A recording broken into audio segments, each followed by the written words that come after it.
हम लोग सिरका समा में आए हुए थे और हमें अभी डेढ़ महीना हुआ है भाई लोगों, ठीक है। यह है सिरका समा, इस कंपनी में हम लोग आए हुए थे और हम लोगों को 10 घंटे प्लस ट्रिप पे बुलाया था। एग्रीमेंट 10 घंटे का प्लस ट्रिप अलाउंस, ठीक है। तो हम लोगों को ना कोई ट्रिप अलाउंस यहाँ दिया और 13 घंटे 14 घंटे ड्यूटी हम लोग करते थे, ना कोई ड्यूटी का ओवर टाइम दिया, ठीक है। इस चक्कर में हम ऑफिस में आए हुए थे हम अपना हक मांगने के लिए। तो यहाँ सऊदी लोग जो हैं समा कंपनी के, वहाँ हम लोगों को मारने के लिए लिया और उसके बाद में हम लोगों को टर्मिनेट कर दिया कंपनी से, एग्ज़िट मार दिया हमारा, ठीक है। हम लोग खाली बात कर रहे थे इस चक्कर में, ठीक है।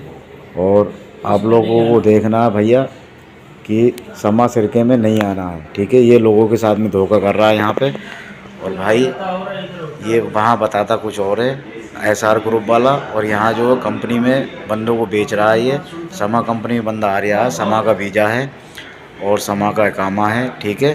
और ये जो है यहाँ रेंट पे दूसरी कंपनी के बंदों को दे रहा है, दूसरी कंपनी के, ठीक है। ये रेंट पे सब लोग